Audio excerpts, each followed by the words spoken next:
My soul, I'd like to share a thought with you. My translation, Master Yeshua Soul. Master Yeshua Soul. Now, you don't have to be religious to know that Yeshua is, in my opinion, you don't have to believe this. After my opinion, everything you do is after you. Whether you heard me say what I said or not. Master Yeshua. That's what MY stands for. MY, Master Yeshua. My soul. I have something I'd like to share with you real quick. What would I like to share with you? How to spot a sellout. How to spot a sellout. That's what this video is going to be titled, actually. How to spot a sold soul. How to spot a sellout. How to spot a sold soul. First of all, let's get this one thing clear. No matter whether you believe this or not, everyone on the planet currently has their souls sold to something other than itself. Everybody alive has sold their souls to the devil? Yes, because the devil is the only one you can sell your soul to. Selling your soul. What does it mean to have your soul sold? What does that mean? That means simply this. What are they paying attention to? What are they paying attention to? This is how you know if someone has their soul sold. What are they paying attention to?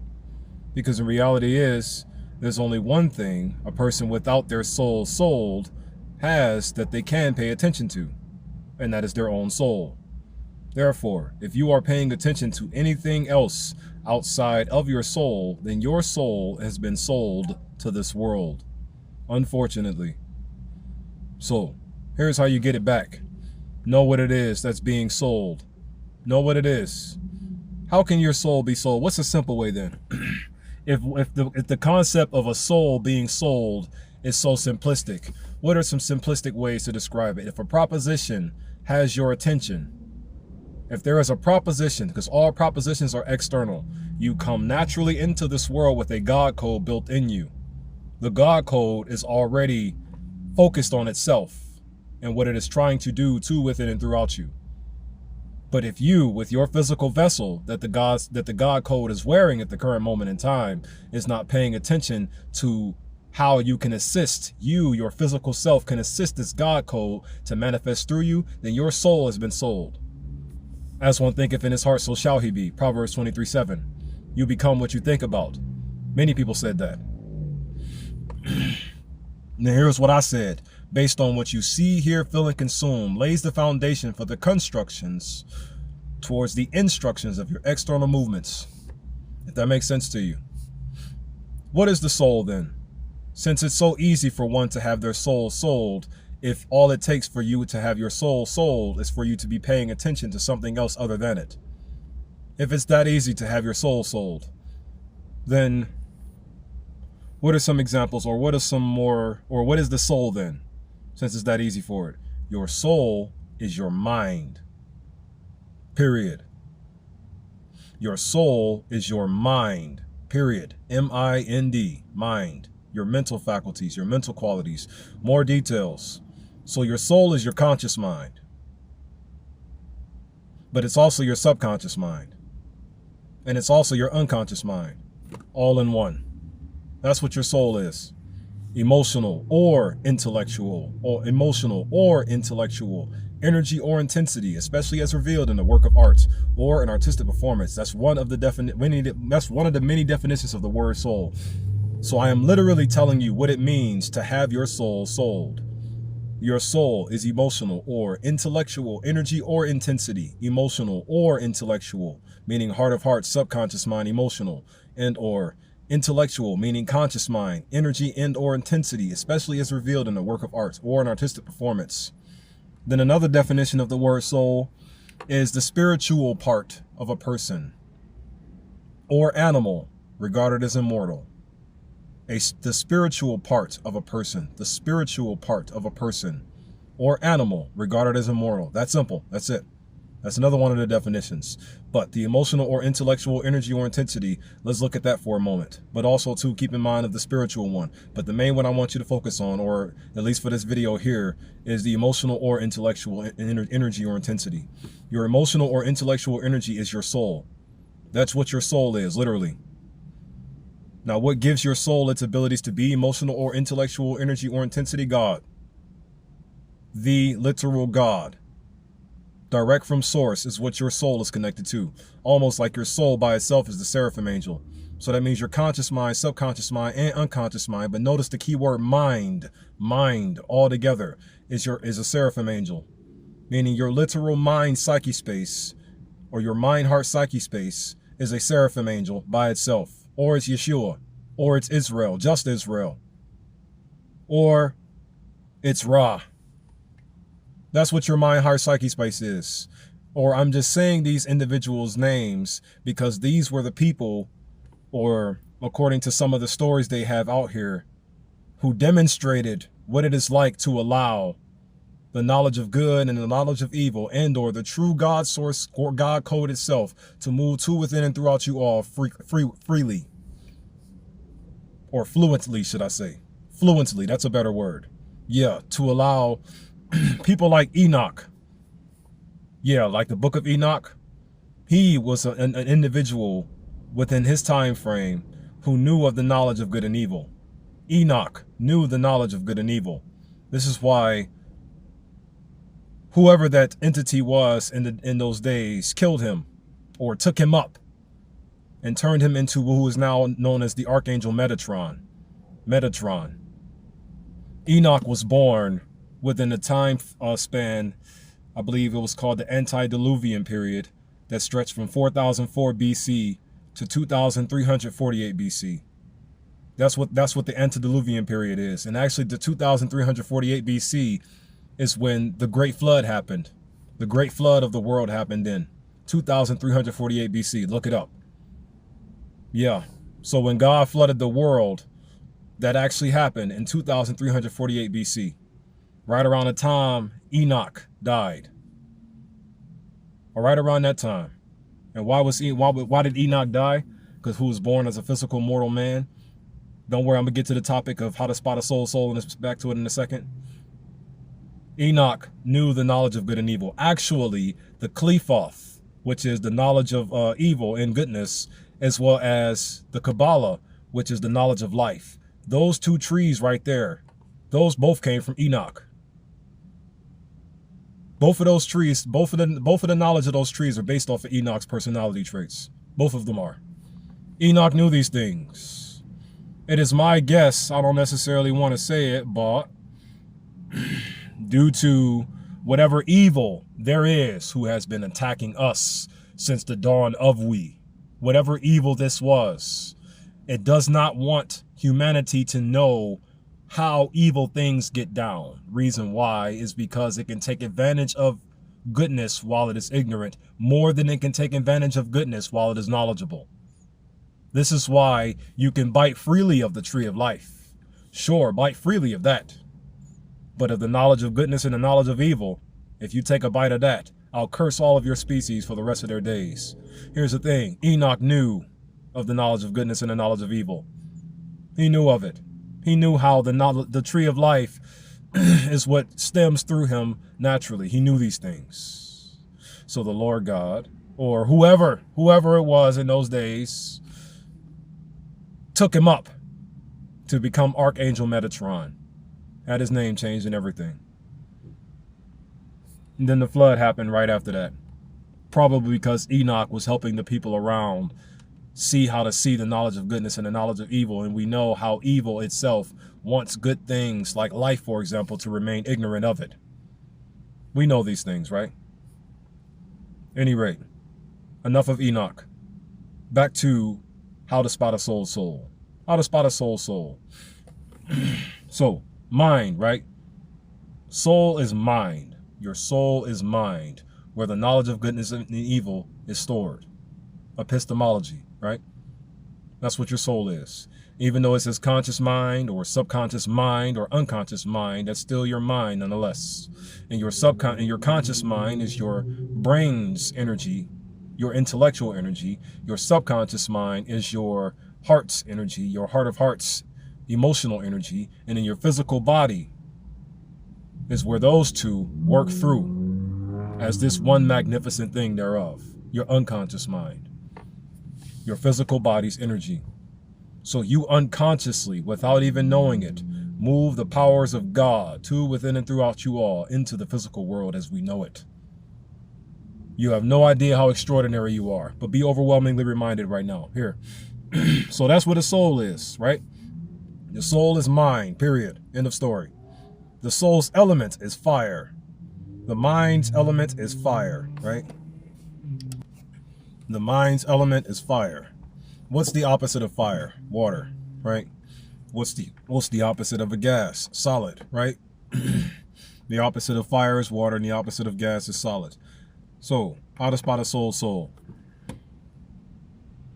What are they paying attention to? How can you tell if they're paying attention to the wrong thing or the right thing? How can you tell? Because that's pretty much what it is. A person who's sold their souls is a person who's paying attention to the wrong things and not the right things. But it's more to it, though. Here's more insight as to how you can really spot it. What's the first thing you think of when you hear this term right here? Universal law. What's the first thing that comes to your mind when you hear the term universal law? Universal law. And the reason why I ask that is because there is one universal law in particular where nothing but the right thing happens from this here law. And those who are paying attention to how to bring this into the physical versus the opposite of righteousness into the physical is one who has sold their souls. If you're bringing the opposite of righteousness energy into this world, you have sold your soul. Meaning, if you are bringing the opposite of your soul's natural intellectual energy into this world, you have sold your soul. This could happen even with people on lower levels of life, whatever. Everybody's on the same ground in my mind. But sure, since you want to look at your little classes and your little rich class, poor class, middle classes, and all of these things here, sure, we can look at this as well. Those who have sold their souls are simply people who pay attention to the wrong thing more than the right thing. What are they paying attention to? Are they paying attention to the wrong thing or more than the right thing? But here's the thing, though. Everybody in the world has their soul right now currently. And why do I say everybody in the world does? Because the world is still here. The world is specifically designed to kill all of humanity. This is the wrong thing. And everybody's paying attention to preserving it versus allowing it to burn into ashes. Why is no one allowing this world to burn? It's only built to kill you. Why are you preserving what wants to kill you? That's the wrong thing to keep your mind towards focusing on. Keeping your mind focused towards something that wants to kill you is simply a person who has done sold their souls. You want this world to remain standing? You've been sold to it. You ain't got control of your mind no more.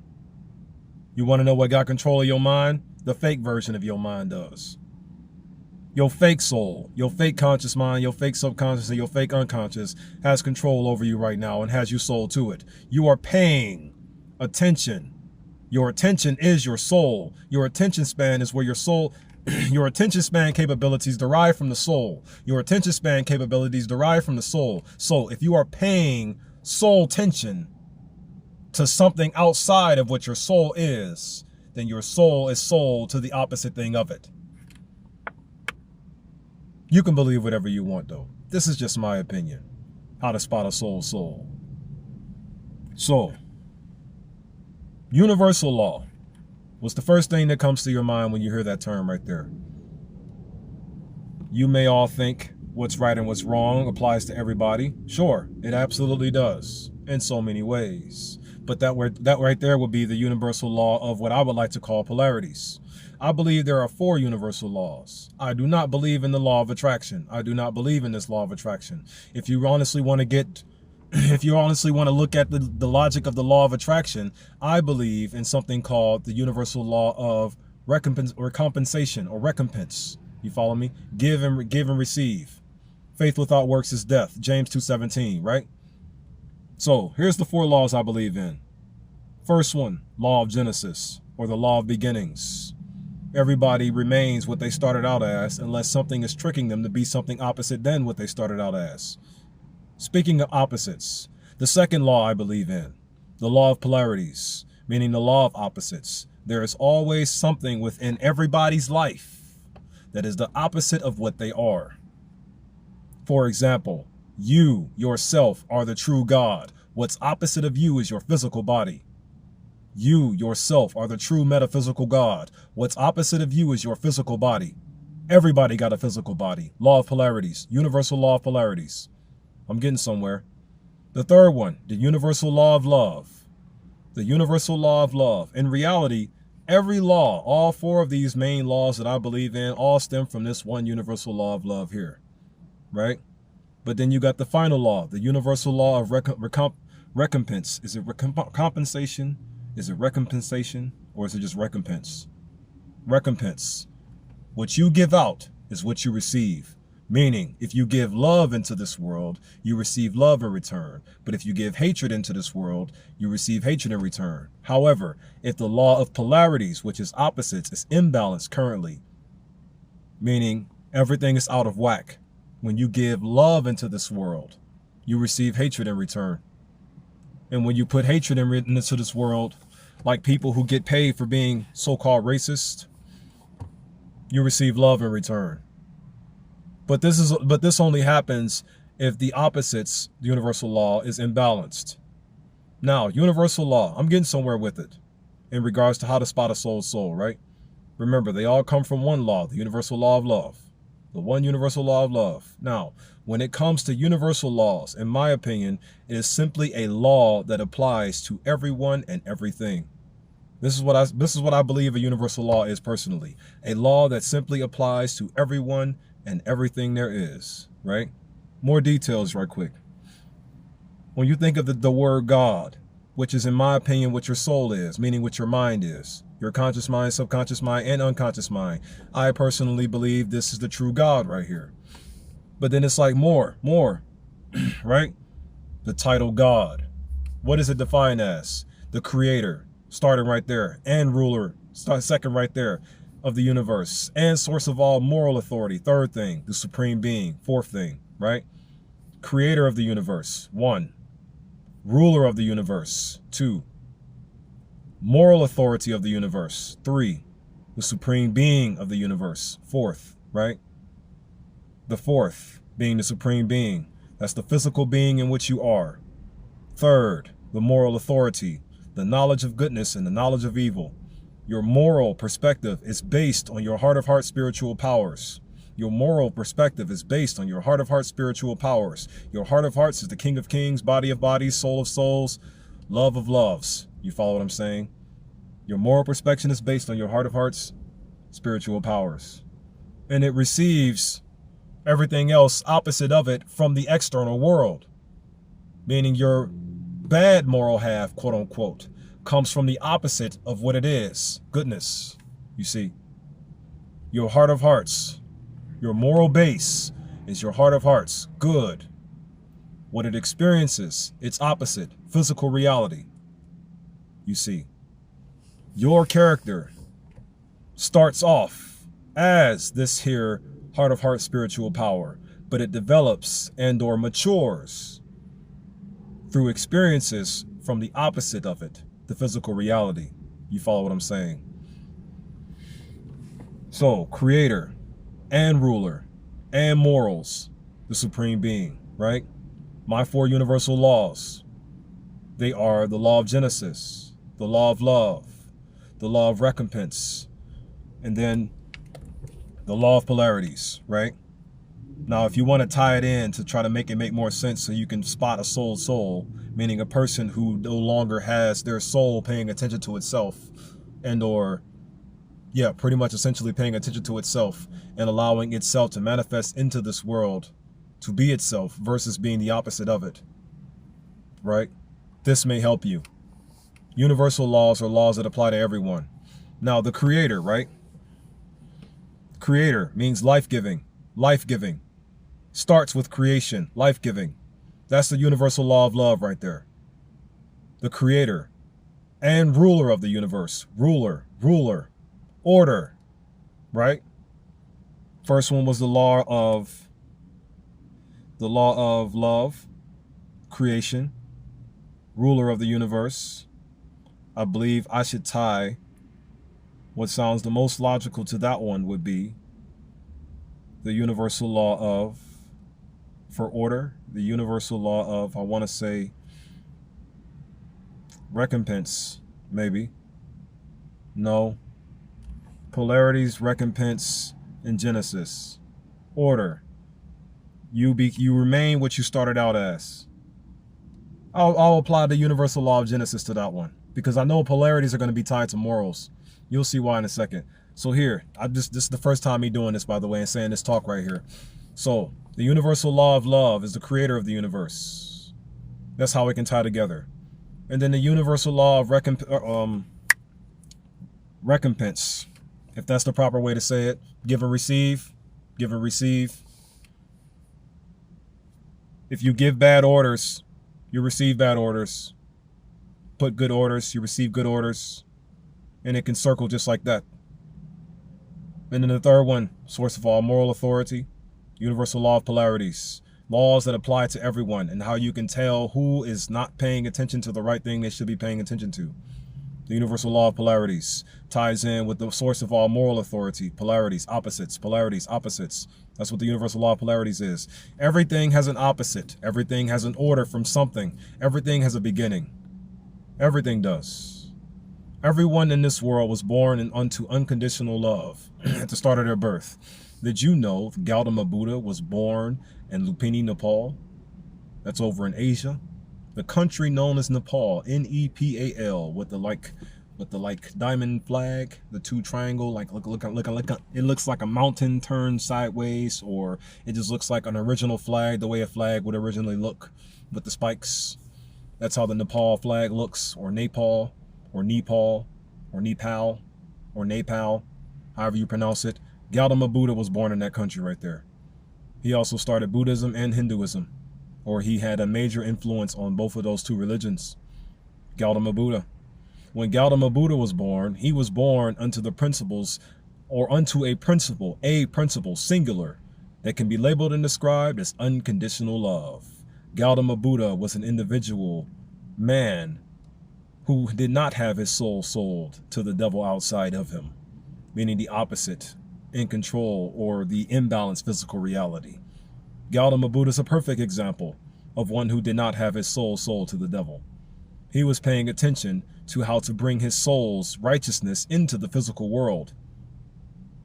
Because for right now, the physical world is imbalanced, with the opposite of righteousness being in control over it. So now when you put love into this world, you get hatred back. That's not how it should work. So in reality, it's almost like reality done sold its soul to the devil. Or at least it's just a perspective of the people who are the most powerful thing in reality. Human beings are. You follow me? The universal law of polarities tying to the source of all moral authorities coding. God coding. Morals. Didn't say anything about immoral now, did it? You can see what immorality looks like through the physical lens of your moral view. But can you be immoral though, as yourself? No. Unless something has you blinded and sold unto the side of darkness, which is causing you to have not a character with mental and moral qualities, just screwed up, who's insane and immoral. You follow me? So, the source of all moral authority, that can be blended and or tied with the concept of the universal law of polarities. It can be, if you'd like to. And then the last one, I said the universal law of love. That applies to everyone. A law that simply applies to everyone.